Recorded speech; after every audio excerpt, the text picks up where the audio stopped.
Hello, bonjour tout le monde. Hello, welcome to Wine and Real Estate. Bienvenue à Vin et Immobilier. So tonight we have a special guest coming on, Dominique Chenard. Dominique has helped us with some life insurance on some projects, and our daughter's watching us. Bonjour, Alexia. Is the sound good? No? I guess not.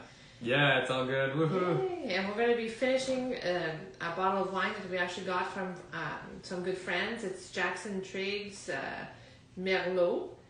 So this one's been aged 6 months in American and French oak barrel. So it's actually quite nice. I'm going to pour it. Fill me up. Yes. There we go. So on a Tuesday night, it's kind of cool in Ottawa. I heard some of our friends in Niagara-on-the-Lake region, they're still harvesting some vegetables. Here we're getting ready for snow, so not quite the same. We're not getting quite ready for snow, but... Almost. We should bring some plants in. So anyway, whenever you drink wine, you should swirl. And it's a little full. That's why you usually leave your glass like 3/4 empty. You want to swirl it, and we're not good at swirling, so we're practicing. It's all in the wrist. Yeah, that's what we learned last night. Yeah, can't do it. The wine library. Table swirling, I'm for it. Yeah, so you put it on a nice flat surface, and then you go and swirl it fairly vigorously. So what this does, it aerates the wine and brings exposes the flavors. Yeah, and then you can smell it. Yeah. So yeah, you were quite generous. I'm generous like that. So yeah, we're just waiting for Dominique to join us in a few seconds. We always started a bit early, and we're looking forward to hearing about her real estate story and if she has some tips and tricks. I know she shares quite a bit of good content on social media. I like reading her stories. You should follow her. There's things you can learn even if you're not in real estate. Mm-hmm. And it's nice to see like young people grow their businesses, and it's, as a real estate investor, it's very helpful too. So yeah, and we have some exciting guests like tonight, and in 2 weeks we have Cam Rowland from a creative investor, so from Winnipeg, Manitoba. That's going to be interesting. He does sort of rent to own, but it's different. So I'm looking forward to hearing like lease options. I'm not too sure. There's like a twist on it, which is interesting. And then a week after that, November 11th for Remembrance Day. So it's going to be an easy date to remember. And we're going to have Edna Keep. Oh, okay. I'm looking forward to listening to Edna talk, because she does joint ventures. Yeah, joint ventures. Well, she buys more like larger multifamily units, which is great. Oh, and there's Dominique, so she's gonna join us. Perfect. So there we go. Dominique is joining us live from Thunder Bay. Woohoo! So we're talking about cold weather, but you guys know a lot more about cold weather. Yes. Yeah, that we do for sure. What is it like in Thunder Bay today? In Thunder Bay, honestly, I've been inside since like noon today. So I did my first walk of 75 hard around noon. It was great, sunny, but I have no clue what happened since. Oh no. Okay. Well, that's a good time to go for a walk. It'll be the hottest time of the day. That's right. I got to go for my second one soon. Oh, that's interesting. You're doing the hard 75. I hear a lot of people, like real estate investors that we chat with, are doing that. So it's Yeah, can you tell us more about it? Like, how does it work? I know it's 75 days, obviously. And I don't know. Yeah, I just jumped right on, right? Basically, you have to do 2 workouts a day for 45 minutes. Now, people kind of go, whoa, workouts. One of those could be a walk. Really, 2 of them can be a walk if you really, don't want to do a full workout. But I'm planning on it to be most days there's 1 walk and then 1 workout. You have to follow some kind of diet regimen for the whole 75 days, so that you make that whatever makes sense for you. For some people, it might just be not eating desserts or, skipping, snacking at night, something like that. No alcohol for 75 days, so I'm not drinking wine. I'm so sorry. You're not going to be wine with us tonight? No. Temptation. Yeah, I have to wait till January 1st for that. So skipping all through the holidays. Just a personal challenge, right? So. Yeah, that's good. But I think it's a good time to do it during the holidays. We might be in quarantine still, so you'll have less temptation. Yeah. A little less temptation for sure. But yeah, that's pretty much the essence of it. Read 10 pages a day, you know, just kind of building some good habits so that the majority of those habits stick afterwards. So. Yeah. Yeah, because they say a habit is 21 days, so 75 is... Way over that. Yeah, way over that. Way better. Almost 4 times, so you've really built in that habit. I think some people drink more water. I was reading some guy who did it, who drank a ton of water just before going to bed, so I guess he doesn't sleep. But then, to each their own. Nah, drink it all through the day. But some good habits. 6 of these. Yeah, there you go. That's there you perfect. go. So that's your drink of choice for tonight. We're drinking a merlot. But great. That's great. And I think it's important also when you're investing in real estate to build good habits and to be disciplined because it's hard work. Yeah, and a lot of those good habits I feel have taken the back door with working from home, right? Like trying to blend the personal and working from home. And I found myself at some point just doing the dishes in the middle of the day. And I'm like, why did I structure my day like this? You know, it's really distracting. And so I tried to draw a line where this is the work day and then this is the personal day. And I found that even challenging. So just throwing physical activity and routine into the mix and making yourself do some of those things first thing in the morning, I find really helps to build that structure that was missing, right? Because it used to be I would go to my office and be work oriented there and then come back home, but that completely changed, right? Yeah, that's so true. Life in 2020, Jennifer used to work from home for how many years? 4 years. 4 years, yeah, and it was always like that. Oh, a little bit of laundry, then work, and this, and it got all mixed up, and it was tough. It actually makes your day more stressful, so it's good if you can do the separation. Mm-hmm. Oh, it's so difficult. Like just today, I had to bring my dogs to the groomer at 1 o'clock, and you know it's across town, so I couldn't do that in the evening, and it can be distracting, right? But then you also have to work as a team with your partner and be like, can you pick up the dogs? Because I can't go back and forth twice, and that's what we did today, and that did help. Oh, that's good. So you're delegating. And your husband, I saw, is getting into real estate fairly big time now as well, so that's exciting. Yeah, so tell us a little bit about your real estate adventure journey. Or journey, yes.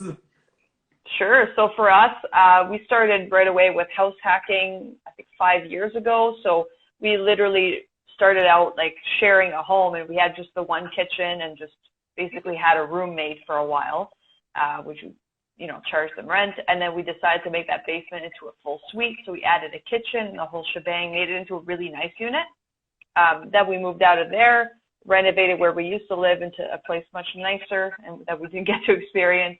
And now we're into a 3-unit home. So there's 2 basement units in the basement, and then we live upstairs again. So we have 4 units now. Oh, so I'd say we're in a really good spot, but we do want to take it further. And eventually the idea would be for Richard to be full-time in real estate and, you know, leave his job. But I'm not looking to leave my work, although who knows if that'll change over time. But that's where the motivation is right now.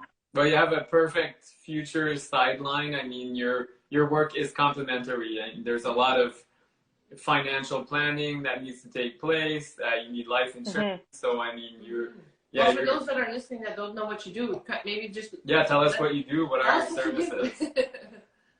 Yeah, so I'm a financial security advisor and CPA, and the main things I do is wealth management, insurance planning, like things like life insurance and health insurance, as well as I do some tax returns on the side as well.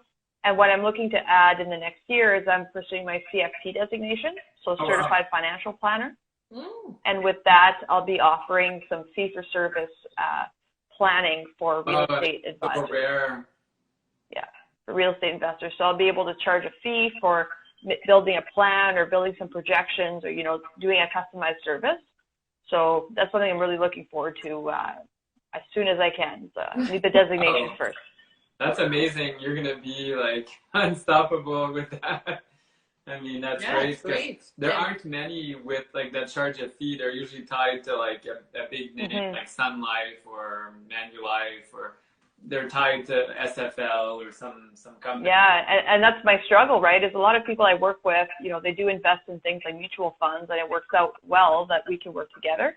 But a lot of other people I work with, they invest primarily in real estate, or they like to do things themselves, so they just want a professional plan or a professional opinion. And that's what's missing. You're right, is there's very limited fee-for-service planners or independent planners out there.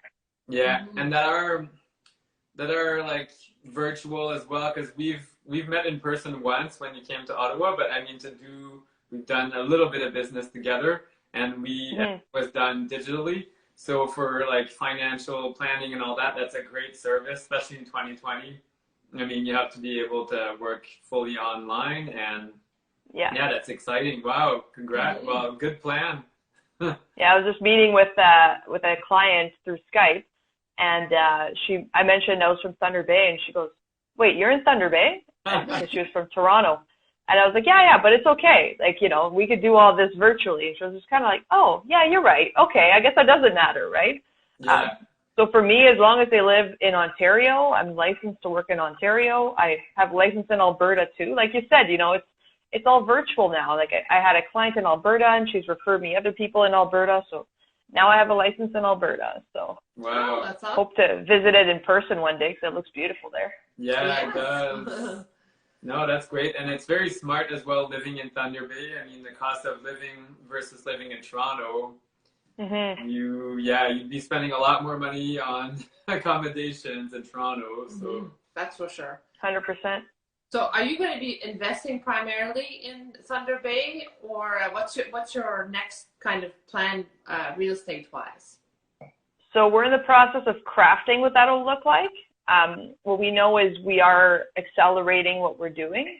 And we know, you know, we actually went into a full, like, you know, the 7 layers of why. Do you know that exercise? Yeah. Where you're like, why? So we went through that last week and really tried to drill down and made a plan.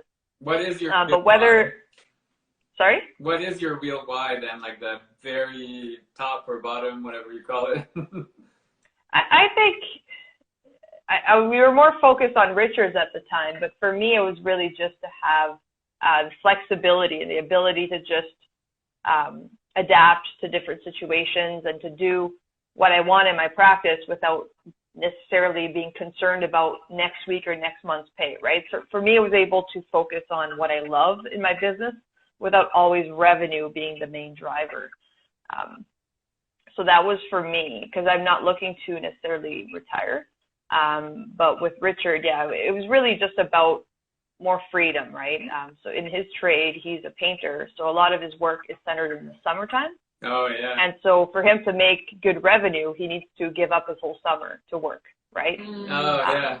So we just didn't want that for us going forward, especially in the future, raising a family and whatnot, right? It's just not an ideal lifestyle. No. And you don't want to have to reduce your revenue significantly just to have that free time in the summer. So yeah. Exactly. Wow, that's cool. I didn't realize that painting would have been more in demand during the summertime. Yeah, well, like exterior painting, right? Like painting homes. Okay, yeah. I thought it would be interior painting. Yeah, well, even the interior is more common in the summer, but I guess, you can do it year round. Air out the room. Yeah, we're a little crazy. We move year round, so February, January, we do painting. And yes, we've moved in -40 and hi, Kathy. Yeah, some people. Kathy, we went to a mastermind together a couple weeks ago. Oh, cool. That's awesome. Thanks for watching. Yes. So what made you get into life insurance and financial planning? So let me go into it. I used to work as an accountant, so I worked at an accounting firm, and I enjoyed the work, but I didn't feel very fulfilled in it, and I just knew I wanted something more people-oriented, more like, you know, feeling I can make a direct impact, you know, and I needed a bit more people interaction than talking to my other cubicle colleagues. And I worked as an auditor, so when you call your clients as an auditor, they're worried. They're like, is everything okay? And it's like, no, it's fine. I just want to talk, right? So the thought of jumping into more of an advisory role was interesting. And honestly, I kind of just jumped in. Like, I didn't really know what I was going into, but I was young at the time, right? I said, well, just jump in and see what happens, see if it works. And it ended up working out quite well. So good. You seem to be well connected. I mean, if you look at social media, you know a lot of the bigger names in real estate and stuff. So yeah, you're gonna do. Yeah. You're still very. Honestly, I don't even know how I started connecting with a lot of the groups I connected with, like London on Fire. You obviously know London on Fire. I don't know how I got in that group. It must have been 3 or 4 years ago. It actually must have been before my career. Like, a lot of the groups I'm in, you know, a lot of people in business, they join groups for business, right? Like, directly to get business connections. A lot of them I was in before I even knew I was going into business, right? Oh, wow. And so it's interesting. Like, I started a local group, like a diet group, actually, and it grew like massively. And that was before I even could have had a financial gain from it, right? So it was it ended up how I met a lot of my friends and a lot of people that I work with. So. But that's how you build relationships, and networking happens everywhere. I mean, that's how you need to do it, with nothing in the back of your mind. You're just meeting people, adding value, exactly. Giving, well, not always giving advice, but I mean, being there to help out and listen. And yeah, so it's a great way of growing. So we have someone. Yeah, and I think people too, like, even if you join, if you go to networking events for business, like, I think that's okay. It's okay to be upfront about it too. But I think people drop their guards when you tell them, like, look, I'm here to connect with people that might know people I can work with. Like, sometimes you meet with someone, you're like, I'm just wondering if you know anybody that can use my services. Here's what my services are. It's not about you, right? You're not about cornering people at a networking event and be like, I want you to be my client. It's more so like you're looking to expand your network. And I think people are less intimidated by that. I love hearing the stories and like getting to know them as a person. And then, of course, their business and all that, for sure. Yeah. Hi, Mike. A couple people I know joining. I don't know how this works. Like, do we end up with both our accounts being on live? Yeah. Is that how it works? Yeah, I think Okay. so. Which is great. Thank There's you. a few people that we see that we know, and then a few that we don't. Yes. So that's okay. So Great. thanks for sharing your followers with us. Yes. And we will be reposting this on Facebook, and also it will become a podcast as well. So hopefully Cool. Awesome. the sound is good enough. We'll see. Eventually. Yeah. So what do you think that investors should be looking for in terms of insurance or the products that you offer? What advice do you give to investors, real estate investors? So I'll steer away from, sorry, my screen just went off. I'll steer away from saying what advice I'll give, and more so, because I don't want to give advice on a broad scale. Yeah, more like common points as to why people should look into life insurance.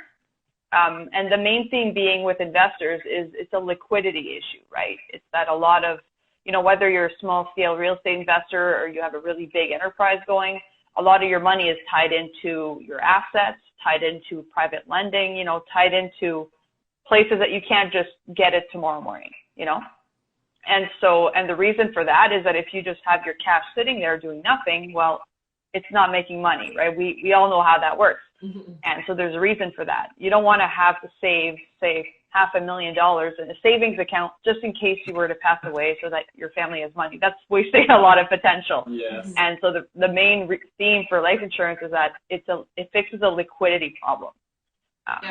If you look at the case of if you had just RSPs and tax-free savings accounts, just, invested normally, and you were to pass away, they could be converted to cash very quickly, right? Like, whether it's up and down, that's another conversation, but it could be converted to cash very quickly and provide your family with money, right? Mm-hmm. The real estate, not so much. And if you're on the other side of that equation where you're the person that randomly passed away and your properties are going for sale, you know what that means? It's a deal for somebody, right? Yeah. It's not a deal for you. It's not a deal for your family. It's a deal for the investor that was on the lookout for divorces and deaths and all that kind of stuff. So you just don't want to be on the other end of that good deal. So a few scenarios to consider is, say, if you're married and you have kids, you want to make sure that your direct family is okay if you were to pass away, right? And scenarios for that is thinking, well, I'd imagine, most investors have mortgages on their homes. What happens to those mortgages if you pass away? Were they qualified for based on your income, or does your spouse have an income? Yeah. Do you want your spouse to be able to hold on to those mortgages long term, right? What happens at term renewal? Do they all renew at the same time? Yes. And, part of that can be conversations like, well, would you sell all the assets? Do you want that to be your only option, though? So that's part of a much deeper conversation, right? But it just makes you think.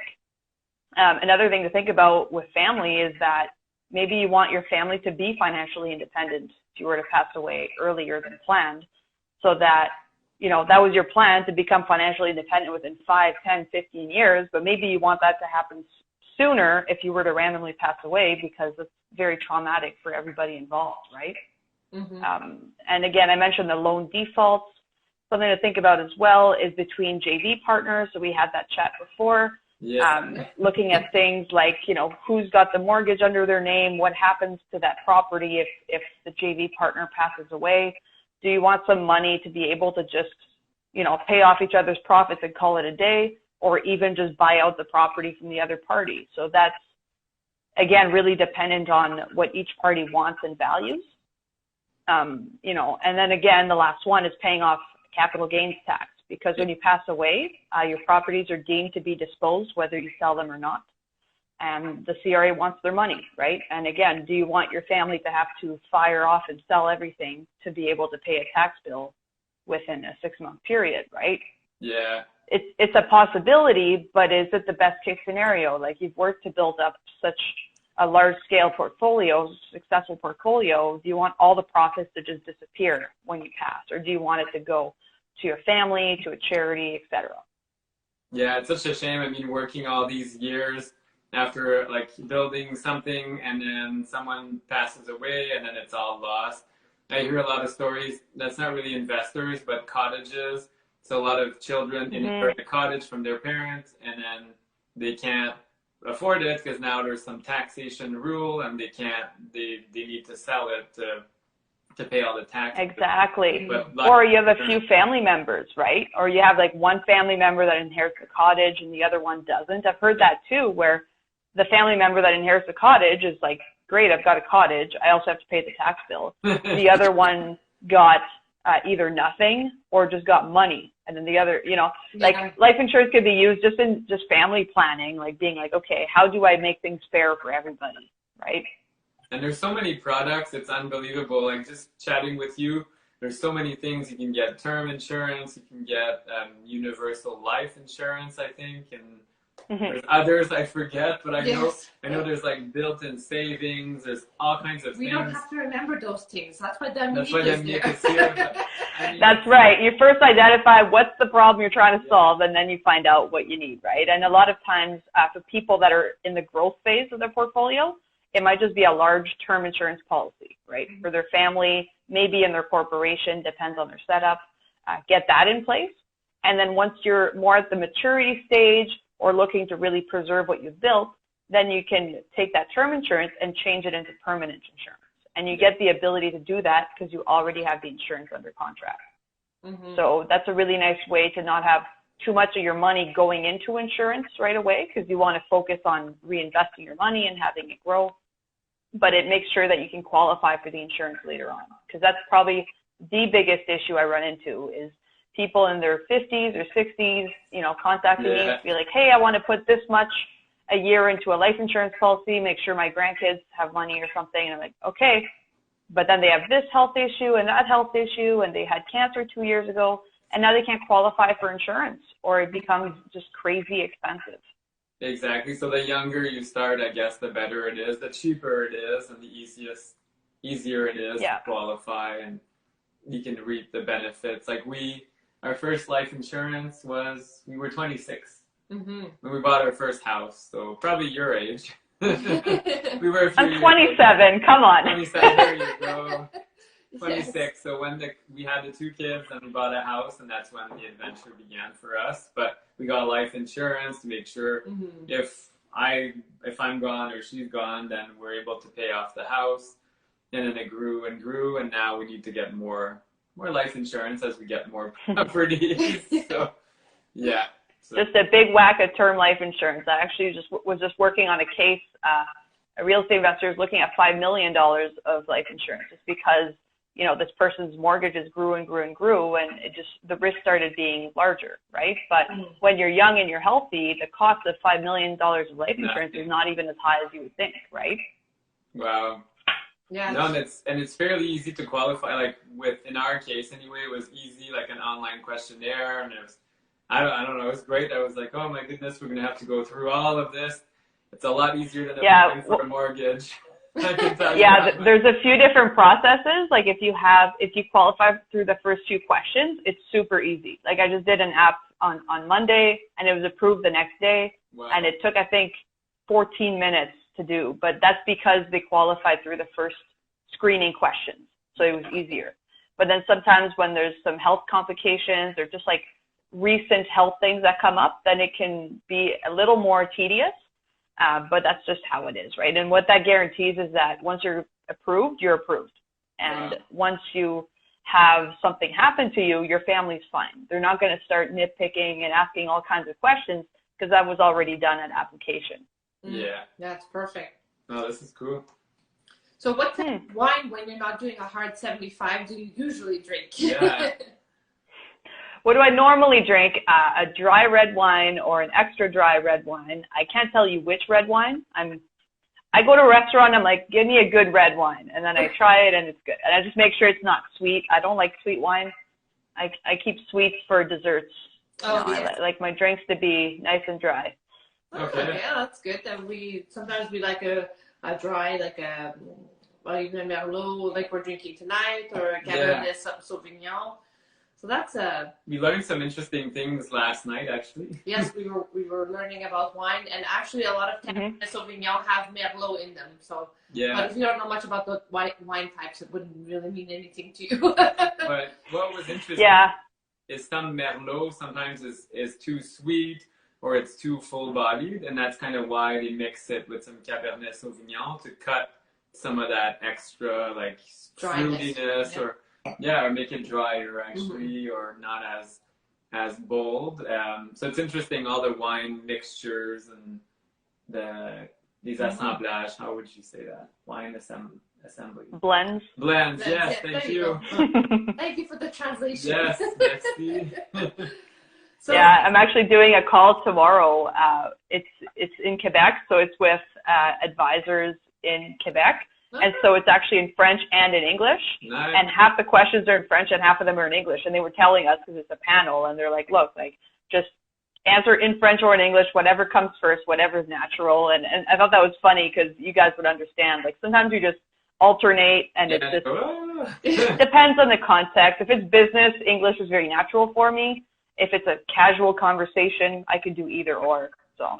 Okay, well, that'll be interesting. I just saw a question for you. So I think it's from Rachel Shea. She's mentioning, do you look after long-term disability, medical, and dental benefits? So is that something you offer as part of your services? Yes, I do. And as long as you're in Ontario or Alberta, I do. But yeah, it can be all done virtually. And one thing to add with disability insurance is that's very relevant if you're working a career right now, and, you know, especially if you're making a lot of money and relying on that money to fund your deals and to continue your planning. Long-term disability is so important, and a lot of those higher paying jobs have it already. So it's important to pull up your benefits at work and just see what you're covered for, which basically tells you what would be my income if I had a disability. Would I be getting $3,000 or $5,000 or $10,000 a month, right? And just make sure you know that.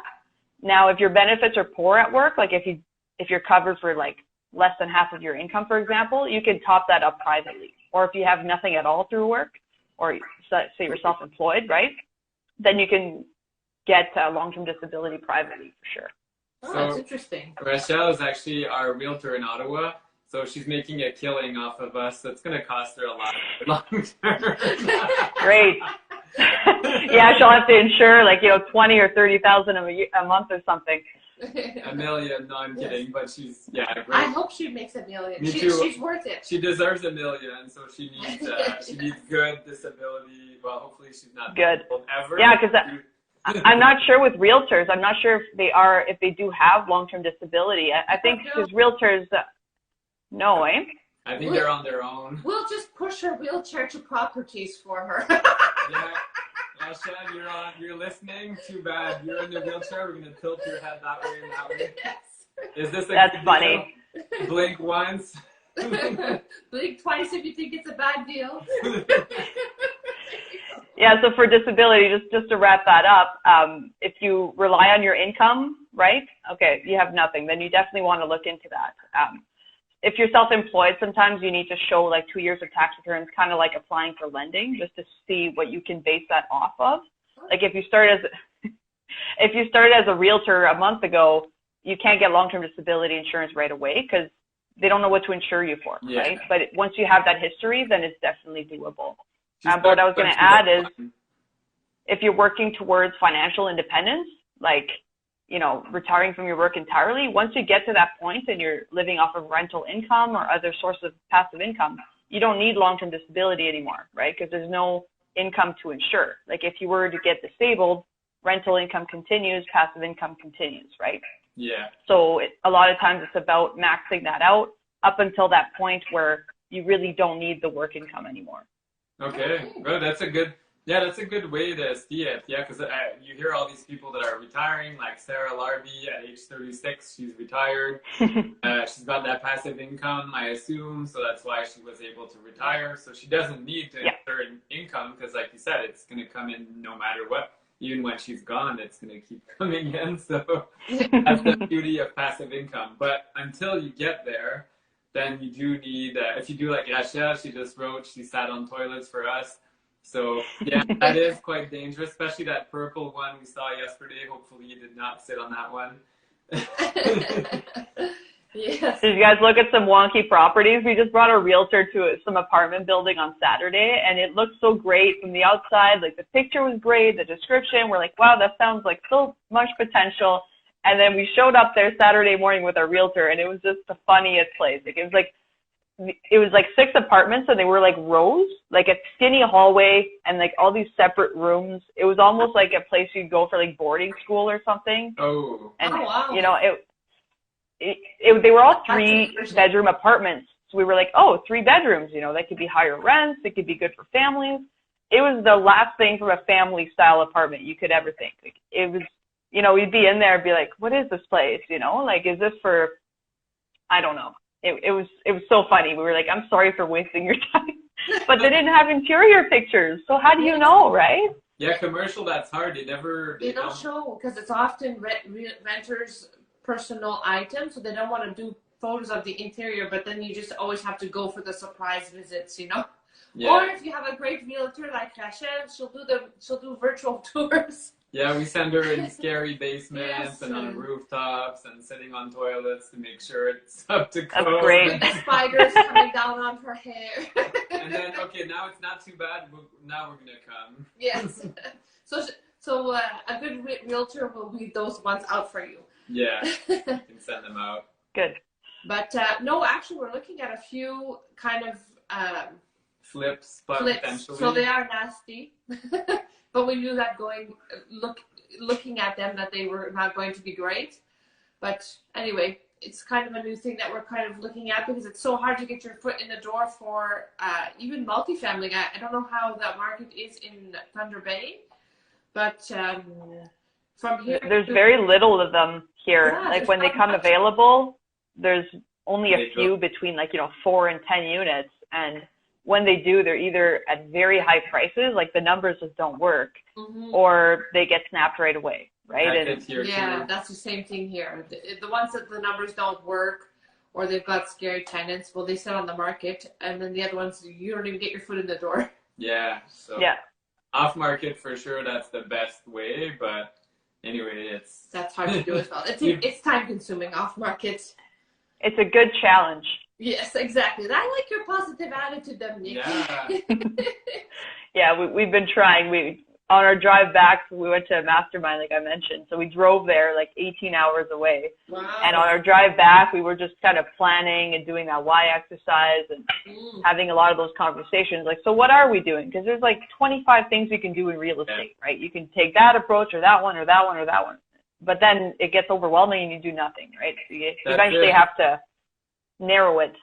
So the flips for us, one reason we want to do it as well is we want to help some younger people acquire their first properties. So we have kind of a plan where we have this young lady who's a newcomer to Canada. Well, she's been here 5 years, but anyway, we think we could help her acquire that property. And it looks like we're having some internet difficulties. Oh, that looks like you're We cut lost out, Dominique. Dominique. So we'll be back in a second. Yeah. So yeah, great conversation so far. Yeah, so I don't know if anybody has questions. Feel free to ask. We do see in the comments if people have questions. And Oh, Dominique, we lost oh, she completely left. That's the internet in Thunder Bay. Location.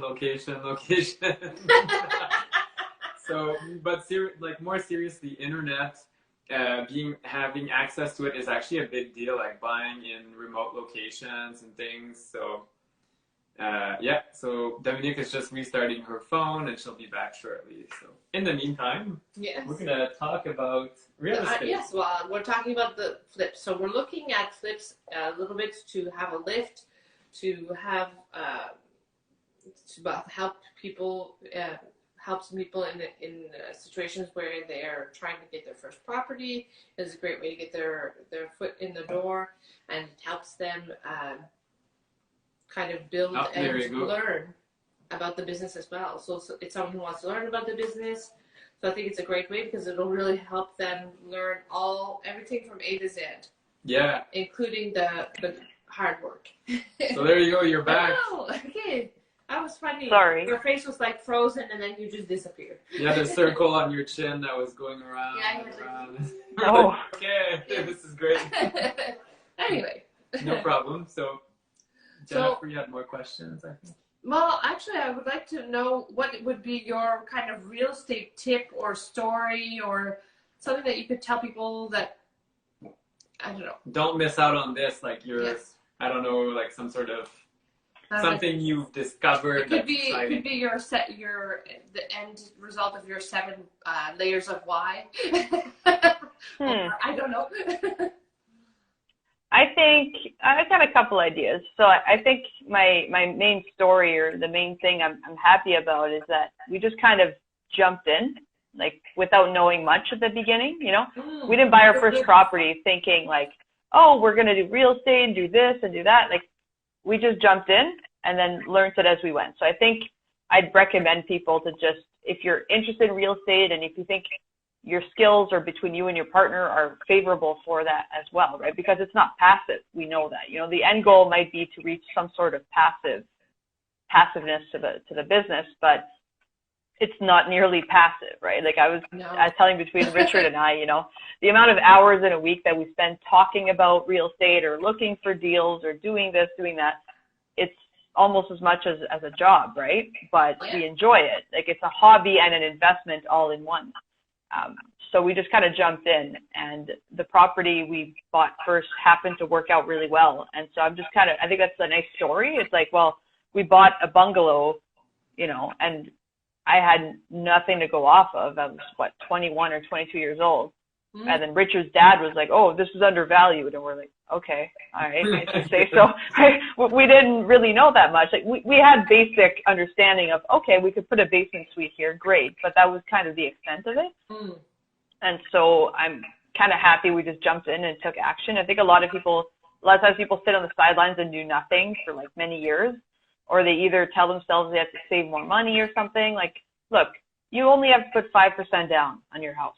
Yeah. Especially if it's an investment, if it's going to make you money, just, you know, get it. I don't regret at all. You know, we bought our first house 5% down. I don't regret putting 5% down because the amount of equity it grew. Not that real estate grows as much in Thunder Bay, you know, as it has in Southern Ontario, but just from the work we put in and from how we've repurposed it, you know, it grew much more than the CMHC that we had to pay on putting 5% down. And if you wait till you save 20%, you're missing out on all that rental income. You're missing out on all that time, you know.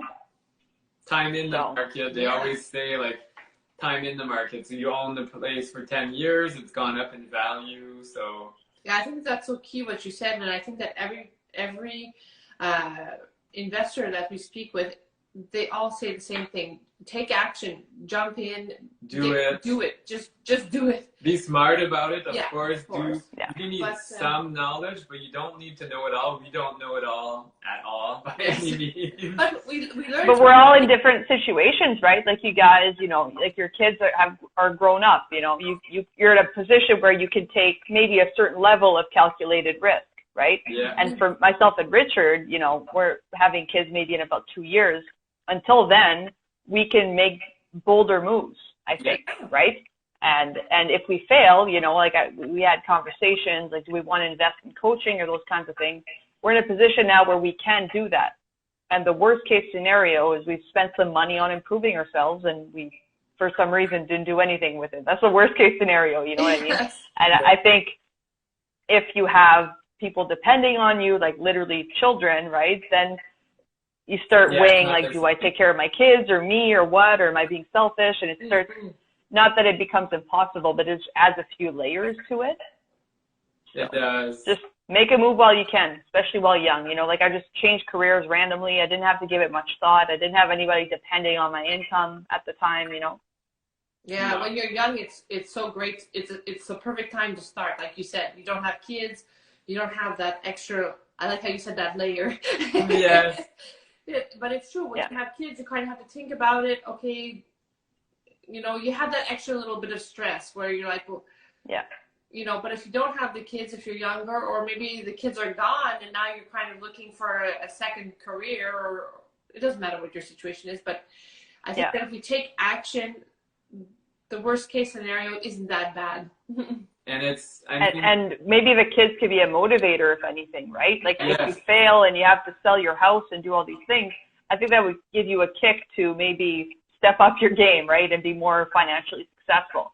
Yeah, that's so true. That's a great point. I love that tip. And it's small incremental things as well. Yeah. Like you don't have to go crazy and I'm going to buy a skyscraper. I mean, like you did, like a bungalow, something achievable. You needed somewhere to live. Yeah.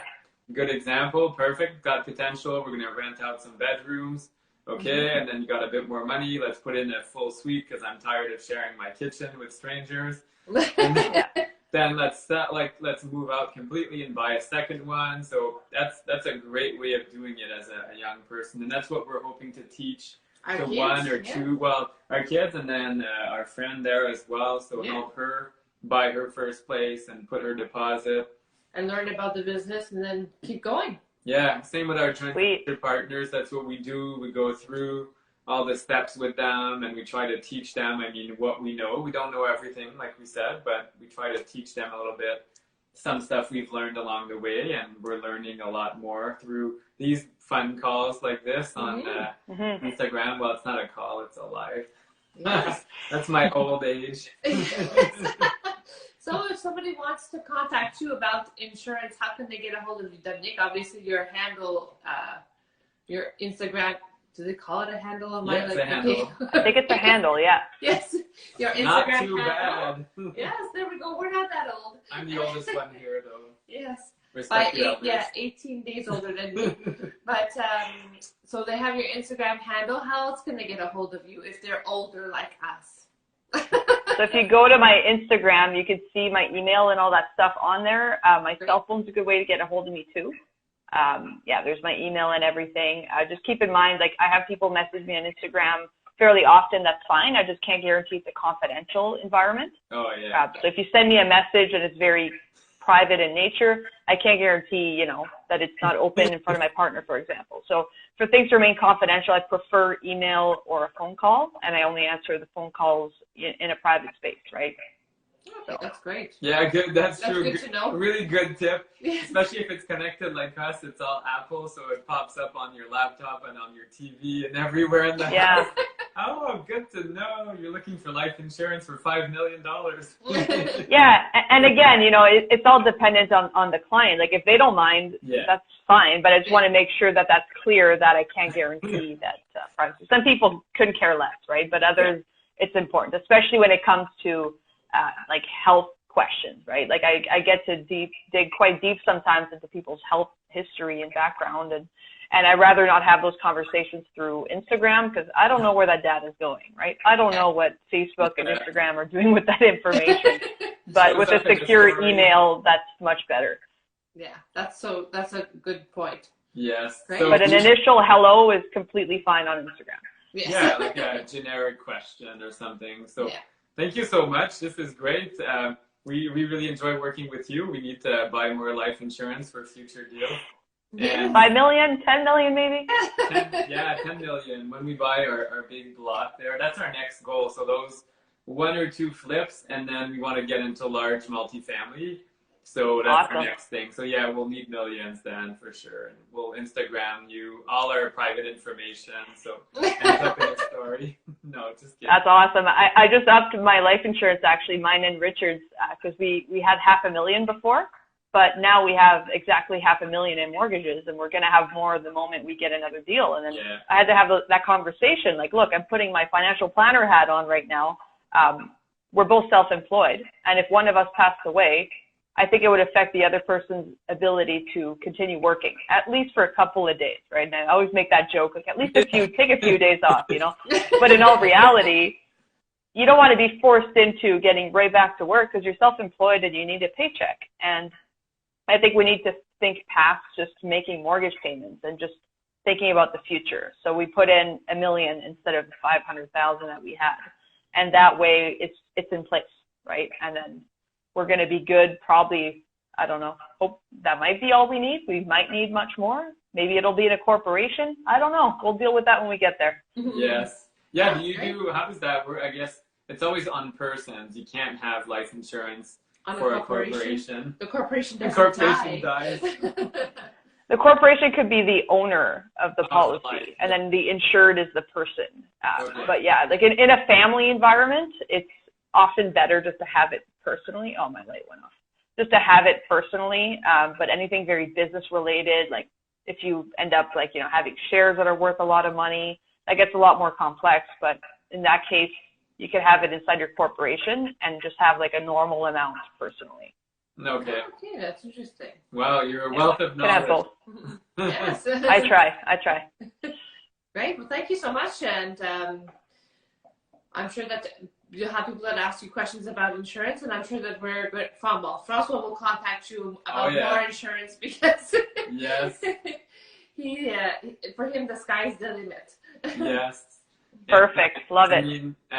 So we look forward to seeing on your 75 hard all your results. Yes, you'll have to share them on Instagram. I've been thinking about it, but then I'm like, I can't give up my wine. Yes. That's a challenge, especially with the holidays. Like right now, my mom doesn't drink, so that makes it easier, you know? Okay. Like if everybody was drinking and, you know, Richard doesn't drink at all. I mean, he has maybe 1 glass of wine per year. Oh, wow. So with that, I don't have a lot of, you know, I'm just not drinking by myself, which is probably a really good thing, right? That's a good habit. Yes. Great. Well, have a great night, Dominique. Thank you. Awesome. Cheers. Thanks for connecting. Cheers. Yeah, there you go, water. Take care. Okay, bye. Everyone.